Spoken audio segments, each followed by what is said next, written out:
Bonjour à tous amis fans de Lego et merci de me retrouver pour cette nouvelle vidéo, j'espère que vous allez bien, pour ma part ça va impeccable. Aujourd'hui on se retrouve pour une vidéo review où on va tester un set qui fait partie d'une gamme que j'avais vraiment envie de tester malgré son prix assez dissuasif.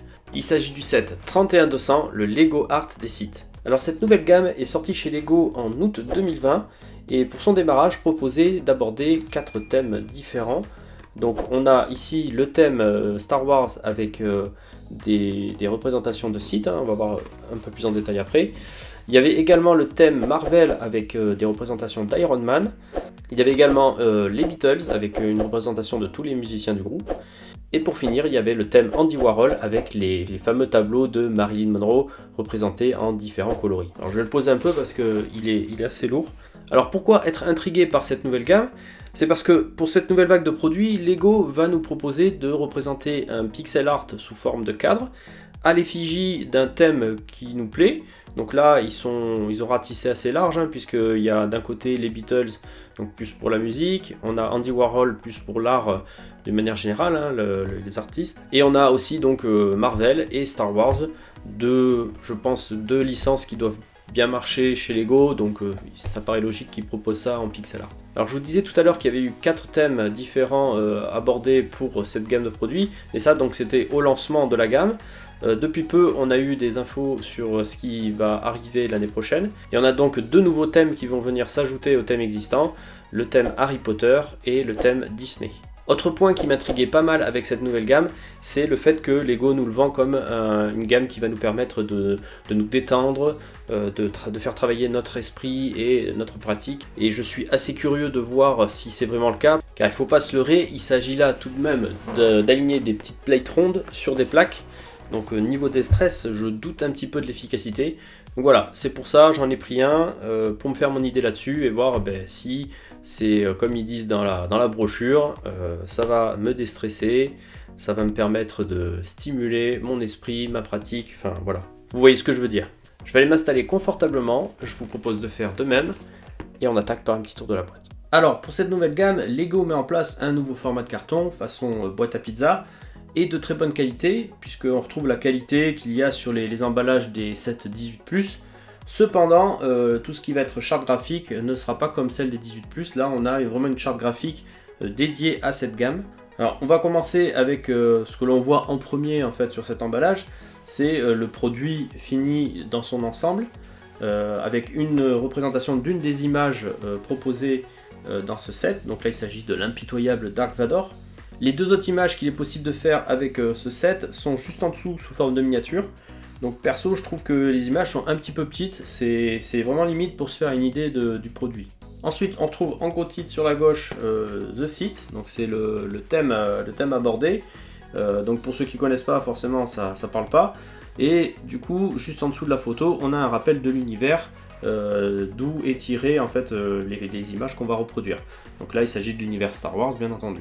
Juste en dessous on a comme d'habitude un petit bloc réservé aux informations du set, donc à savoir qu'il s'agit d'un set 18+, que c'est le numéro 31200 et qu'il y a 3406 pièces à l'intérieur. Il est mentionné que l'on ne peut pas construire les différentes photos en même temps. A priori il y a aussi une bande son disponible, mais seulement en anglais. Ça reste assez vague toutes ces informations, j'espère qu'on a plus de précision soit au dos de la boîte ou dans la notice. Petite information supplémentaire, sur le côté du nom on retrouve des petites plates rondes de différentes couleurs. Il s'agit en fait d'une partie des couleurs que l'on va retrouver dans ce set. Sur le dessus, comme à son habitude, Lego nous a mis un petit encadré avec ces mêmes pièces mais à l'échelle 1. Sur le côté on retrouve nos 3 images. Donc c'est un petit peu petit encore, on a toujours autant de mal à se faire une idée. Et ensuite ils nous ont traduit donc le One Picture, 3 Options, donc une photo, 3 options. Donc derrière on retrouve une mise en situation, donc une belle photo avec une mise en situation où le cadre là a l'air tout simplement posé sur une table. Alors Lego a fait la petite erreur de ne pas le mentionner, c'est dommage, mais voilà, ils ont mis en place tout ce qu'il faut pour que le cadre soit attaché au mur bien évidemment.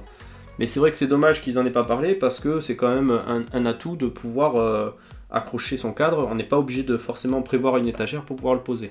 Juste en dessous, on peut enfin un peu mieux voir les 2 autres images qui nous sont proposées dans ce set. Donc là, on a Darth Maul, on a Kylo Ren. On a également les dimensions du cadre une fois monté. Donc là, on est sur du 40 par 40, ce qui est pas mal. Et petite info, c'est exactement la taille du carton. Donc en fait, là vous avez, en proportion, vous avez une idée de la taille du cadre. En fait, le cadre fera la taille de la boîte. À côté, on trouve une autre photo lifestyle où visiblement le cadre est en cours de construction et la personne est en train d'écouter la bande sonore, puisque là on a encore une mention bande sonore et visiblement le mobile qui sert pour écouter tout ça.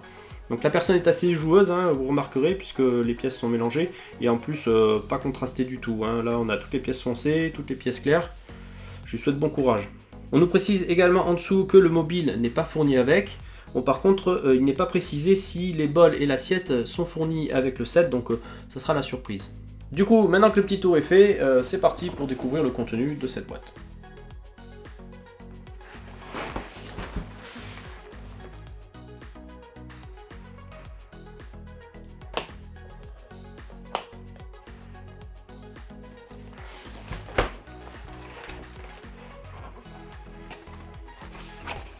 Bon, il n'y a clairement rien à redire sur le packaging. Au premier coup d'œil, on a vu sur les pièces qui vont nous servir à faire notre Lego Art, à savoir des plates rondes de différentes couleurs. Il y a un emplacement pour la notice et pour chacun des différents éléments qui vont venir constituer ce cadre.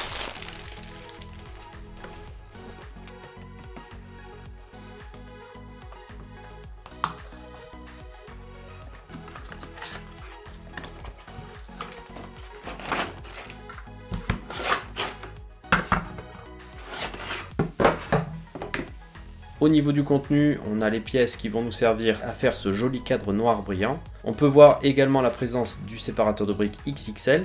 Il y a les 9 plaques qui vont nous servir de base pour la pose des plates rondes 1 par 1. On a bien sûr les sachets des plates rondes 1 par 1 dans les différents coloris nécessaires. Et pour finir, la notice dans laquelle Lego nous vend son concept de montage qui va nous permettre de nous relaxer, de nous reconnecter avec notre côté créatif. Lego nous explique également que les images sur lesquelles sont basés ces Lego Art Star Wars ont été spécialement dessinées pour la gamme. Sur les pages suivantes, on nous explique succinctement les étapes de réalisation des dessins originaux. On nous rappelle qu'une bande son est disponible et on nous rappelle également comment utiliser le séparateur de briques XXL. Et enfin, on termine par les instructions. Alors, petite astuce avant le montage, en fait c'est plus du bon sens. Vu que certaines couleurs sont très proches, Lego a mis en place une numérotation des couleurs. Donc je vous suggère de reporter ces numéros sur les conteneurs que vous utiliserez pour mettre vos pièces. Je vous conseille vivement de ne pas mélanger les couleurs. Pour ma part, j'ai trouvé une ancienne boîte à compartiments que j'utilisais avant d'avoir mes rangements actuels. J'ai posé quelques étiquettes et voilà, le tour est joué.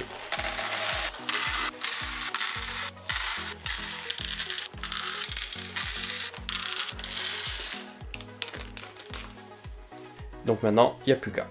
Alors, concernant le montage, j'ai testé deux techniques.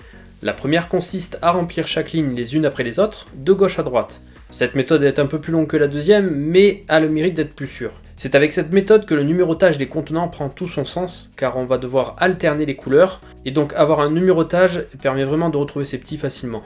Je vous conseille même de ne pas trop déplacer vos contenants. Petite astuce, vous pouvez placer votre plaque juste à côté de la notice, ça vous aidera à mieux repérer la ligne car les dessins sont à la même échelle. La deuxième technique consiste à remplir par couleur. Alors c'est plus rapide mais le risque d'erreur augmente. Il faut bien se repérer dans l'espace. On va dire que cette technique est idéale pour les panneaux où il y a de gros secteurs de la même couleur, comme par exemple là où les sabres laser sont représentés. De plus, pour la dernière couleur à placer, pas besoin de réfléchir, il suffit juste de remplir.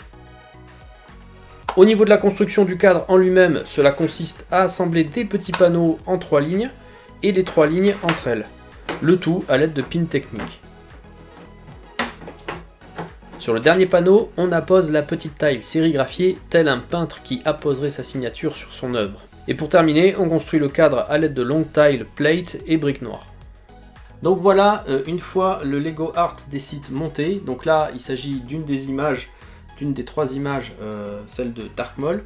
Donc là juste à côté, honnêtement ça paye pas de mine, on dirait juste que j'ai posé les plates comme ça à l'arrache n'importe comment, mais sur le retour caméra je le vois d'un peu plus loin et je peux vous dire que franchement il en jette, ça a vraiment de la gueule.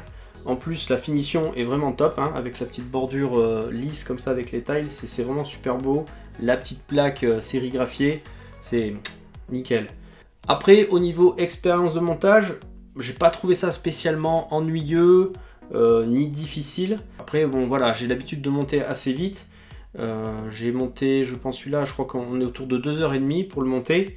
Bon par contre, je vous avoue, j'ai eu mal à quelques doigts quand même, hein, parce que c'était assez répétitif. Donc on va dire que les doigts n'ont pas forcément l'habitude de faire ça. Surtout qu'il faut bien attraper la pièce et bien la positionner, et ça c'était pas évident. Et franchement j'avoue que ça fait travailler un petit peu la dextérité, fait travailler un petit peu le doigté. Donc non, c'était vraiment sympa. Alors après j'irai pas dire que c'est relaxant. Après, voilà, comme j'ai dit, j'ai monté assez vite, donc on va dire que je n'étais pas forcément dans une optique de me relaxer. C'est vrai qu'il y a peut-être moyen de monter ça plus lentement et puis voilà, prendre le temps. Mais bon, j'avais vraiment envie de voir le résultat, donc peut-être que pour les prochains, je monterai peut-être un peu plus calmement. J'ai réussi à suivre un peu de loin la série Star Wars Rebels, hein, puisque j'essaie de rattraper mon retard à ce niveau-là, donc du coup j'en ai profité pour me mater ça, donc c'est faisable, hein. C'est sûr que j'ai pas les yeux rivés sur l'écran, mais voilà, il n'y a pas de souci, on peut quand même suivre un truc.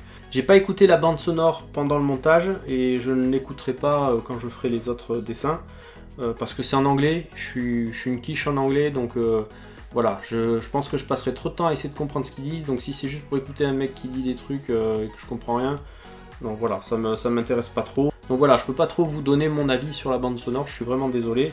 De toute façon, elle est disponible pour tous. Moi, je vous mets le lien dans la description. Mais Lego la met à disposition sur sa page de présentation des Lego Art Sites. Donc vous pouvez tous y avoir accès sans souci. Après, niveau rigidité, bon, ça va, ça se tient bien. Toutes les plaques sont reliées avec des plates derrière. Donc ça permet de maintenir bien l'ensemble. Ces petites pièces là sont pour, je pense peut-être pour le plaquage au mur. J'avoue que je sais pas trop à quoi elles servent étant donné qu'elles ne font pas de lien entre les 9 plaques. Donc on verra de toute façon le montage puisque je compte le monter au mur. Je vous montrerai d'ailleurs à la fin de la vidéo le montage. On fera peut-être un petit peu de bricolage ensemble, hein. Ça sortira un petit peu du Lego, mais bon voilà, ça sera très rapide, ne vous inquiétez pas. Donc c'est pas l'image que je vais afficher au mur, j'aimerais bien afficher celle de Dark Vador, mais je voudrais également vous présenter celle de Kylo Ren, car je pense que ça peut être intéressant de voir s'il y a des difficultés. Il peut y avoir des difficultés dans les dessins, elle va être surtout au niveau des variations de couleurs. Quand il y a beaucoup de variations de couleurs, ça devient assez difficile. On va dire que des parties comme celle-là sont quand même beaucoup plus simples. Des parties comme celle-là commencent un petit peu à se complexifier, hein, puisqu'il faut changer de couleur tout le temps, il faut faire attention au positionnement, surtout quand il y a des pièces comme ça qui sont un petit peu éparses. Donc je pense que ça peut être intéressant que je fasse l'autre, et puis je pense que ça peut être intéressant que je vous montre aussi la phase de démontage, voir si elle est longue, si elle est fastidieuse, car si je me rends compte que c'est compliqué, je serais à même de vous conseiller de bien choisir votre dessin dès le début. Après si c'est assez facile à démonter et trier, vous pouvez vous permettre de tester tous les dessins et puis de voir lequel vous plaît le plus. Mais bon, tant que j'ai pas testé, je peux pas vous dire, donc je vous propose de démonter celui-là. On regarde un petit peu comment ça se passe, hein, le démontage, le tri, et puis on poursuit avec Kylo Ren. Alors, pour le démontage du cadre, j'ai d'abord retiré les plates à l'arrière. L'idée, c'est essayer de conserver le cadre en une seule pièce. Ne pas avoir à le démonter, ça me permet de gagner un peu de temps. J'ai ensuite séparé les 9 blocs et attaqué le retrait des plates rondes. Alors le démontage complet m'a pris environ 30 minutes. Et pour finir, je suis passé au tri, ce qui m'a pris environ 45 minutes. Donc on reste sur des temps raisonnables, mais c'est clairement pas ce qu'il y a de plus intéressant à faire. Donc ça y est, j'ai fini de monter la version Kylo Ren. Alors, je dois dire que visuellement, on le reconnaît, il n'y a pas de souci, mais c'est clairement pas mon préféré. Je le trouve pas spécialement joli. Mais voilà, on est d'accord, on le reconnaît très bien. Y a les effets de brillant sont très bien faits. Et d'ailleurs, ces effets de brillant, c'est ce qui va être le plus dur dans la construction de ce dessin-là, puisqu'il y a énormément de variations de couleurs dans ces parties-là. Et je peux vous assurer que ça a été beaucoup plus dur qu'avec Dark Maul. Ça a été vraiment une partie voilà, très longue, très fastidieuse, parce qu'il y avait vachement de variations, il fallait changer tout le temps de couleur. Ensuite, pour tout ce qui a été parti, donc bas du masque et le sabre laser, donc là c'était quand même assez simple, hein, puisqu'on avait quand même de grosses parties de rouge, de jaune et de blanc, donc, et de noir bien sûr, mais voilà, c'était quand même plus simple. Mais là, cette partie là, ouais, ça a été un petit peu chaud quand même. Donc maintenant, je vais réaliser le troisième dessin, donc à savoir Dark Vador, celui que je compte afficher au mur. Je vais donc démonter ça, je fais l'impasse sur tout ça, je ne vais pas recommencer à vous remontrer tout le démontage. Regardez, on va même faire un petit tour de magie. Donc ça y est, j'ai monté le troisième dessin. Voici donc Dark Vador. Alors je dois dire que c'était aussi un petit peu compliqué à monter, on a quand même pas mal de variations de couleurs, mais beaucoup moins que Kylo Ren. Le résultat est sympa, on le reconnaît bien. Mais je dois quand même dire que le Dark Maul, je pense que ça reste quand même mon préféré des trois dessins. Il est vraiment très bien représenté. Je trouve que aussi la façon dont il est présenté est vraiment bien, le visage de face. Je suis un peu moins fan du casque un peu de profil, du casque de Kylo Ren à moitié effacé. Mais je garderai quand même le Dark Vador parce que c'est vraiment celui que je compte avoir au mur pour aller décorer ma partie collection Star Wars dédiée à la trilogie originale. Alors il y avait un truc que j'avais pas vu dans la notice, tout à la fin, on nous montre que visiblement on peut créer un super cadre avec 3 cadres Lego Art Set où on pourrait représenter Dark Vador quasiment en entier debout avec son sabre laser. Je vous avoue que je suis assez tenté par ce cadre là et je vais peut-être réfléchir à me procurer 2 autres sets Lego Art Set afin de me le créer. Alors par contre ça reste un sacré budget puisqu'on est quand même sur une pièce à 119,99 x 3, 360 € pour un cadre Lego, ça commence à piquer un petit peu, donc je vais y réfléchir, mais ce qui est sûr c'est que je chercherai à trouver ces cadres là beaucoup moins chers, pas au prix auquel j'ai acheté celui-là, parce que celui-là je l'ai acheté au prix Lego, donc là clairement il faut que je les trouve vraiment au rabais. J'ai regardé un petit peu à Noël et j'ai pas trouvé vraiment de bonnes réductions. Donc je vais continuer à zioter un petit peu sur avenuedelabrique.com pour surveiller la baisse des prix et essayer de trouver ces cadres au moins cher. Car j'ai vraiment envie de me faire ce méga cadre. Il est vraiment très beau pour le coup. Là celui-là il n'y a pas photo, il est vraiment très joli. Mais voilà, ça reste très cher. Alors je dis que c'est cher, mais c'est vrai que si on regarde le prix par pièce, on pourrait se demander pourquoi. On a un tarif à 119,99 €.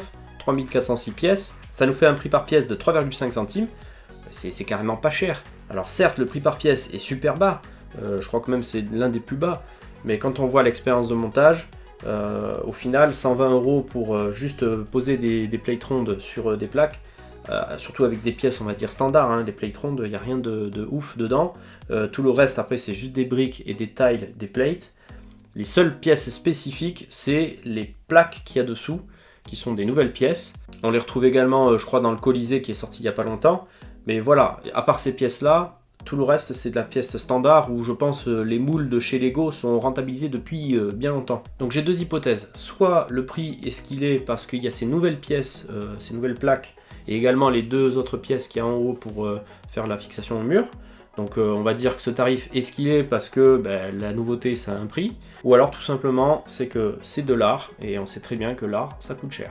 Et du coup vous en pensez quoi vous? Est-ce que vous croyez que c'est parce qu'il y a des nouvelles pièces? Est-ce que vous pensez que c'est juste parce que c'est de l'art et forcément c'est cher? Ou est-ce que vous pensez que c'est parce que Lego a bien compris qu'on est prêt à mettre ce prix là? Nous à Foll on est prêt à craquer pour n'importe quelle nouveauté, quel qu'en soit le prix. Est-ce que vous pensez qu'ils se sont dit bah vous inquiétez pas, c'est du Star Wars, ils achèteront de toute façon?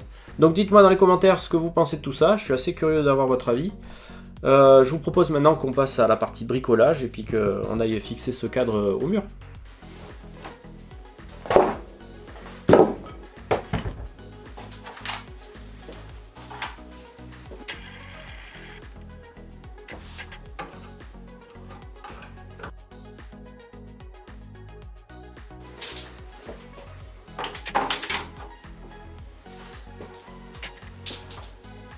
Merci à tous d'avoir suivi cette review, j'espère qu'elle vous aura plu. Je vous attends dans les commentaires pour me dire ce que vous avez pensé de la vidéo, mais surtout pour me dire ce que vous pensez de cette gamme Lego Art. Est-ce que vous avez déjà craqué pour un set de cette gamme?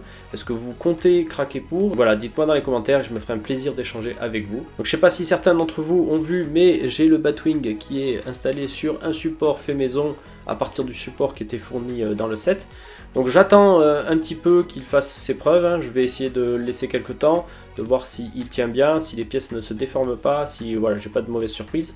Et à ce moment-là, je vous ferai une vidéo donc sur ce support et je vous partagerai une notice avec une liste des pièces à prendre en plus de celles qui sont dans le set. Voilà, pour que vous puissiez vous faire ce support si vous voulez éviter de faire des trous dans votre mur. Donc sinon, prochaine vidéo, ça devrait être normalement une autre revue sur le Clubhouse des Elfes. J'ai toujours rien monté de mes sets de Noël et j'aimerais quand même bien me monter un petit Winter Village là, cette année. Donc va falloir que je me bouge un peu les fesses. Donc voilà, on va commencer par le Clubhouse des Elfes. Donc il ne me reste plus qu'à vous souhaiter une bonne fin de journée. Je ne sais pas du tout quand cette vidéo sortira, si ça sera la semaine ou le week-end. Donc voilà, je vous souhaite une bonne fin de journée. Je vous dis à très bientôt pour une prochaine vidéo. Ciao les amis!